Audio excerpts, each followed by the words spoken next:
Hello, and welcome back to the Commerce Collective podcast brought to you by Flywheel. My name is Emma Irwin, and I am your host for this series. Today, I have the pleasure of bringing you an episode that brought me back to my days as a retail specialist.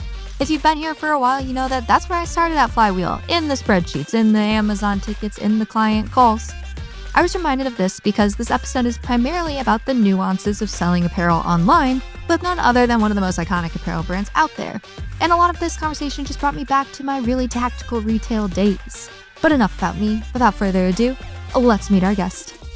Hi, I'm Jason O'Toole, and I lead the connected commerce and media teams at Hanesbrands. And I'm curious, how did you get to that role? How did you make your way to leading connected commerce at Hanes? For a while internally, we've struggled to keep up with the growing interconnectivity between brand, retail, omnichannel, full funnel. So we believe CCM brings those functions together to measure consumers' complete path to purchase. Question that we ask absolutely everybody, and it depends on where you're from and kind of what businesses you're in. But I'm going to ask you, what is the last thing that you purchased on Amazon? Okay, I was prepared for this question, so I ordered some Nespresso pods to have a better answer than pull-up diapers. I love that. I'm trying to think of flavors of espresso. I was going to say, are you light roast or dark roast? But that's not how espresso works. Do you do any kind of flavors, or are they just standard, like plain espresso?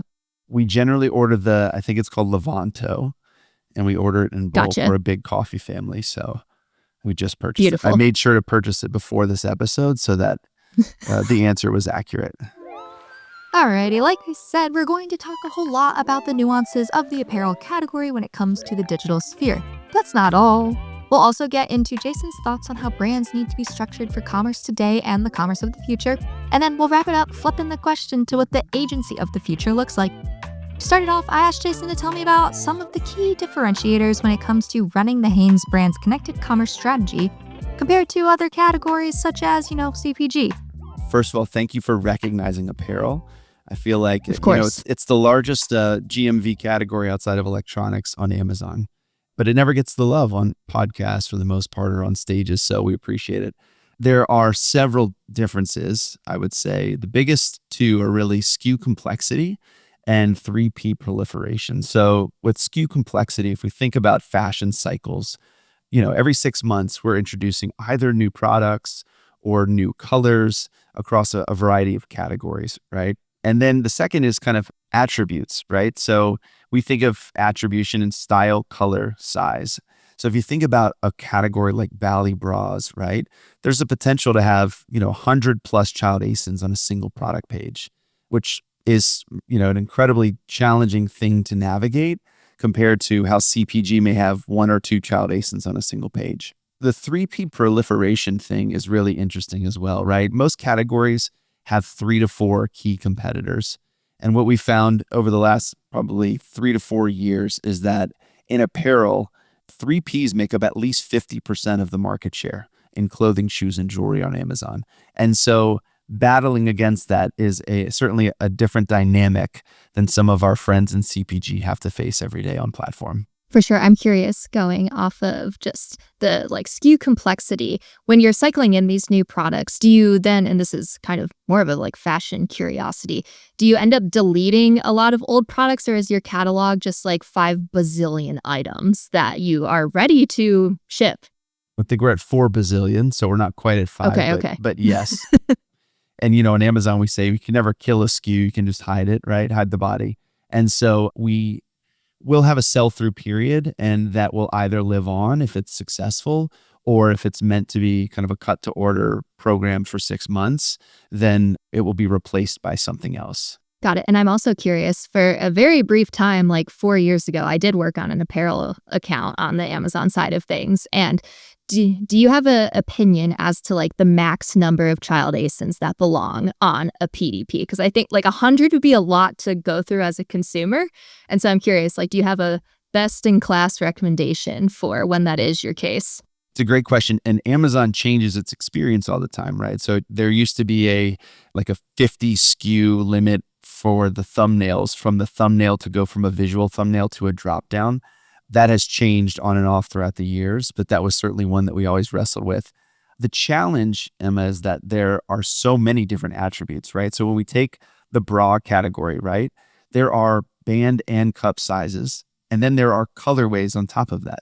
So if you have a full run of band and cup size and you have 3 colors, that right there, you're at 100 child ASINs alone.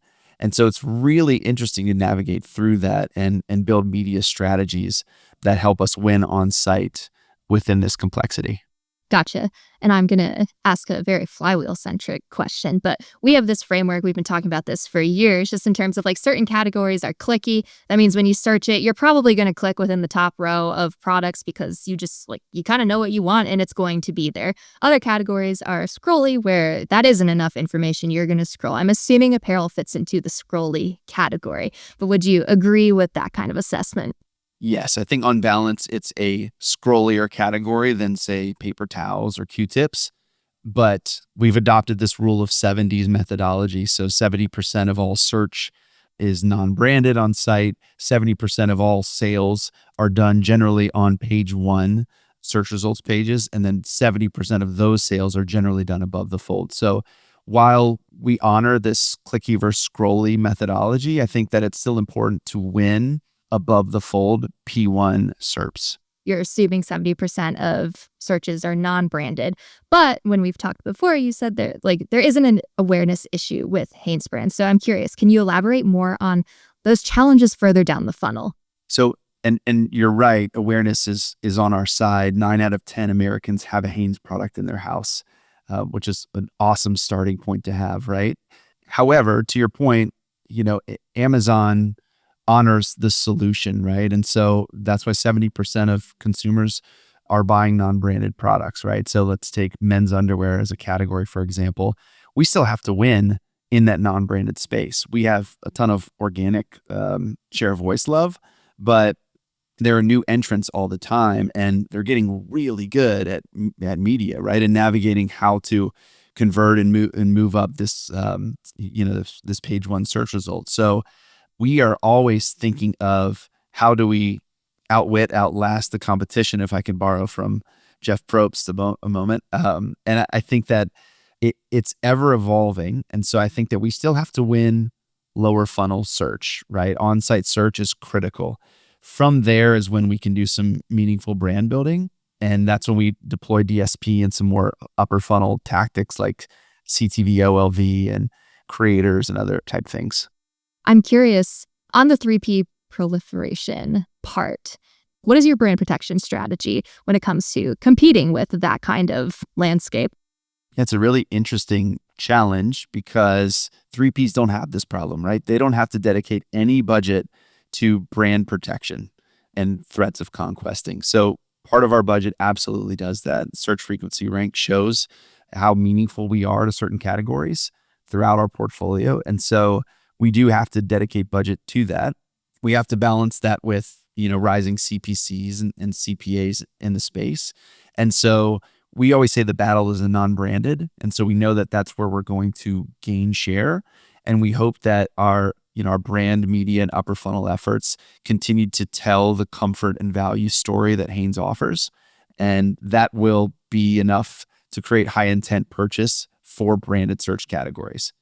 But that being said, it's something that we're always evaluating because, people want to conquest those keywords.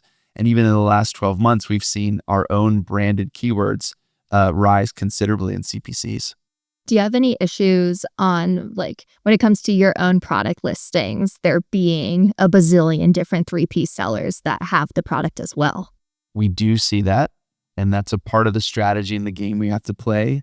Right? If we can't win on price, we have to win elsewhere, whether it's branding, messaging, value creation. So we have to think of it in a number of different ways. For sure. And I'm assuming apparel is a relatively high return rate kind of category, just because things fit sometimes and sometimes they don't. And every brand has a slightly different sizing structure. So you're not only trying to work with making sure your stuff fits on someone, but it's also the actually getting the thing that they thought that they clicked on and all of the things that can go wrong there. So just another nuance of the category. Agree. It does depend on the category. And that's why, we had talked about fashion versus basics. I mean, we sit in a nice place in apparel where we're not chasing trends. We listen to the consumer and build solutions for their ever-evolving lifestyle. We believe in creating comfort for everybody. And it's what's honestly made Hanes a successful brand for now 125 years. 125 years. That's insane. Now that you've got a thorough understanding of what sets apparel apart, SKU complexity, 3P proliferation, and then what sets Hanesbrands apart from the competitors, legacy, staple closet items versus trendy items, and how they think about winning those conversions, we're going to talk about how brands should be organized and structured to win in commerce/retail media, whatever you're still calling it. Jason told me it was something that he's passionate about, and I said, hey, if I can ask a real live brand about this, I am so in. So let's get into it. I am always curious. Every brand that I've ever spoken to, structures their team for retail media very differently. And it's maybe not even, the people that work within the retail media team, a lot of times don't even have a say of how it's set up. If they're even on a retail media team, that's a big step. I'm curious, from your perspective, do you have a definitive stance on how a brand should be structuring where retail media fits within their broader organizational structure? So we've recently reorganized and have created this team called the Connected Commerce and Media team. And I think that it serves what's happening in the broader media landscape. And that is that interconnectivity is everywhere, right? Yesterday, Macy's Media Network announced a partnership with Amazon. How do you organize like that if you just have, one retail media lead for each account? We are structured that way today, right? But it serves as an illustration for the bigger change that's happening. Walmart purchased Vizio a few months ago. Amazon is doing deals with Disney Plus. So everything is becoming interconnected. And so we wanted to build an organizational structure that supports the future interconnectivity of media. Right now, our Connected Commerce and Media team does sit under the head of e-commerce. And so I think that it's brand dependent, but we are e-commerce first in media, but we are very quickly organizing around how do we think around an omnichannel strategy, right? As we think about initiatives by brand or by business unit, can mean different things for different people, right? We may want to drive trial and innovation in store. And so my team should be responsible for delivering a media strategy in partnership with the agency to deliver growth and success, whatever that looks like for that strategic initiative. Other initiatives are, I want to gain on-site share on Amazon. And so we have to deploy strategies that are much different than that other one to lead to a winning strategy. Connected Commerce and Media, said differently, owns the path to purchase. And so it is our job to measure demand creation and demand capture efforts, and then ideally pass it off to a conversion team who owns content, add to cart analysis, and other components at the conversion part of the path to purchase to deliver POS growth. So our head of e-commerce actually owns all of content, all of activation, and all of the Amazon specific component of our organization. Do you see a future where if your job is running search, you do search everywhere? And when it comes to the different retailers, do you think that is that something in the future? We are considering that approach. I think there are implications to keeping it the way that we have it, where it's account led, and then switching it to tactic led, right? Or channel led. So that's something we're always considering. I think the challenge, if you move to the structure you're referring to, is if someone is the search lead across all of our RMNs, causes a bit of complexity for the RMNs because now they're dealing with 5 people when once they dealt with 1. I think the other thing that we're considering is, do you have it based on the line of business? And so if it's the men's underwear team, do you have someone that is the retail media lead connected within that men's underwear team, and they're running strategy holistically across all channels? That's another idea we're exploring, but we're certainly not there yet. This is an incredibly nascent industry still.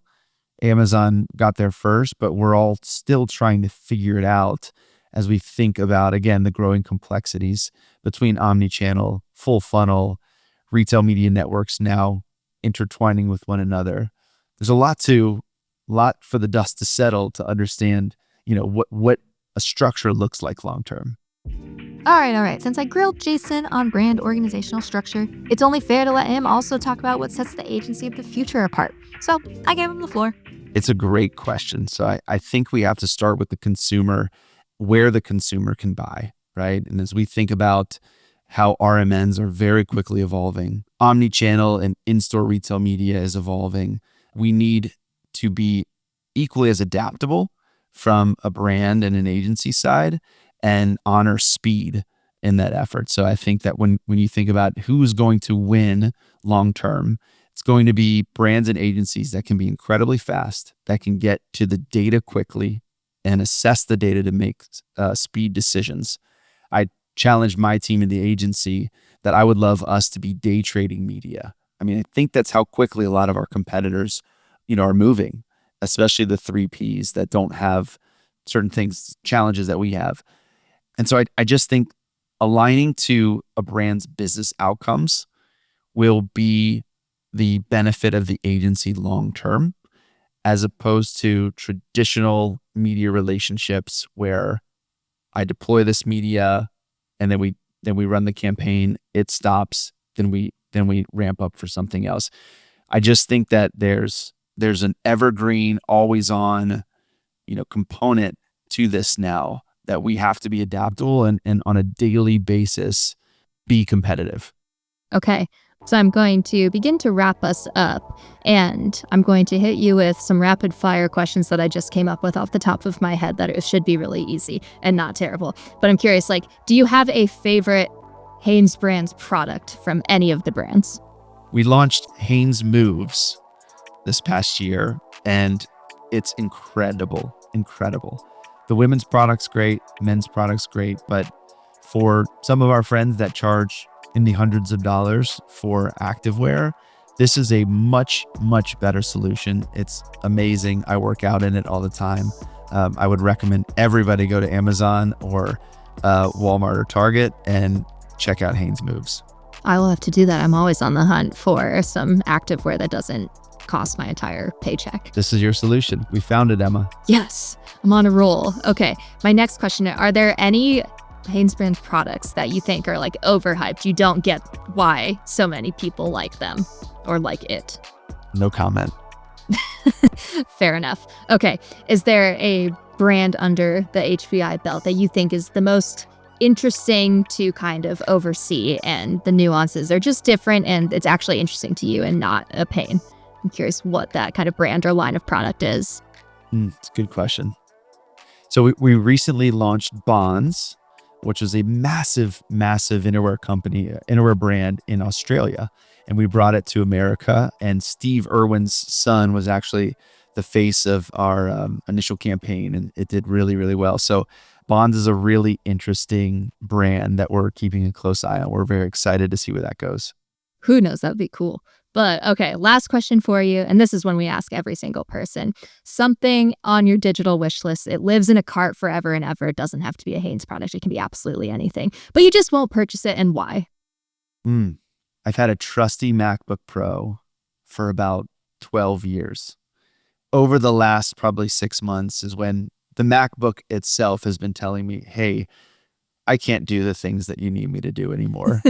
So I think, yes, in the near future, I will probably have to upgrade to a new MacBook. But it's a proof point that Mac makes incredibly innovative and durable products. Yeah, and it's one that I feel like it's it's coming, but you're really not going to buy the new one until the old one truly is not functional anymore and does not, you can't open a browser and search something. You've gone that far into it doesn't work. But I've never had that issue, right? It's never once failed me. So thank you, Apple. I appreciate all the hard work. And that wraps up another episode of the Commerce Collective podcast. Thank you to Jason for bringing the Hanesbrands perspective onto the show and for talking about the nuances of apparel. That one hit home for me. If you would like to connect with Jason in person, He's a pretty cool and insightful guy. He has several upcoming conference appearances, including ETEL West in February and the Commerce Media Brand Summit in March. You know what I'm remembering? I'm remembering that I can't even remember the last time that I asked you to write a review of the show if you listen and enjoy it, or to shout us out on LinkedIn if you get something out of listening to these episodes. I would greatly appreciate it. Okay, I've been your host, Emma Irwin, and we'll see you next time.